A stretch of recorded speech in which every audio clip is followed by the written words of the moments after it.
સુરતના બારડોલીના હરિપુરા ગામે કોઝવે પાણીમાં ગરકાવ થયો છે। તાપી નદી પરનો કોઝવે પાણીમાં ગરકાવ થયો। મહારાષ્ટ્ર તેમજ ઉપરવાસમાં ભારે વરસાદથી ઉકાઈ ડેમમાં પાણીની આવક વધતા તાપી નદીમાં પાણી છોડવામાં આવ્યું। હરિપુરા કોઝવે પાણીમાં ગરકાવ થવાથી ઊન, કોસાડી, ગોદાવાડી, ખંજરોલી ગામનો સંપર્ક કપાયો છે। બારડોલી જવા માટે લોકોએ 17 કિલોમીટર ફરીને જવા માટેની ફરજ પડી છે।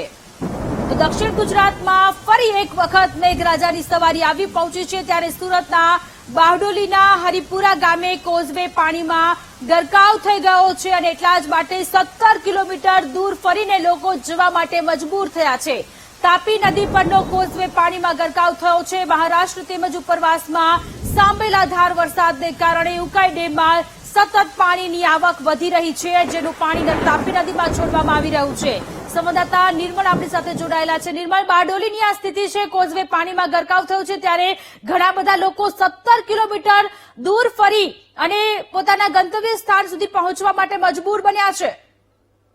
ચોક્કસથી સોનલ કે બારડોલી તાલુકામાં હરિપુરા કોઝવે તાપીની નદીમાં ભારે પાણી આવક થતા જ પાણીમાં ગરકાવ થયો હતો, જેના કારણે જે સામે પારના ગામો છે ઊન, કોસાડી, ગોદાવડી, ખંજરોલી, પીપરિયા સહિતના જે ગામો છે તેઓએ બારડોલી મુખ્ય મથક જવા માટે 17 કિલોમીટરથી વધુનો ફેરાવો લેવો પડે છે, જેના કારણે લોકોને હાલાકીનો સામનો કરવો પડી રહ્યો છે। વારંવાર લોકોની માંગણી હતી કે હાઈ બેરલ બ્રિજ બનાવવામાં આવે અને રાજ્ય સરકાર દ્વારા હાઈ બેરલ બ્રિજ મંજૂર કરવામાં આવ્યો છે, પરંતુ મંથર ગતિએ જે હાઈ બેરલ બ્રિજનું કામ ચાલતું છે તેના કારણે લોકોને પરેશાનીનો સામનો કરવાનો સમય આવ્યો છે। હાલ આ હાઈ બેરલ બ્રિજનું કામ ચાલુ છે, પરંતુ તે પ્રમાણે ધીમે ધીમે મંથર ગતિએ કામ ચાલતું હોવાથી લોકોની મુશ્કેલી પડી રહી છે અને લોકો દ્વારા આ બ્રિજ ઝડપથી પૂર્ણ કરે તેવી માંગ ઉઠી છે। જી નિર્મલ, આભાર તમામ વિગતો માટે।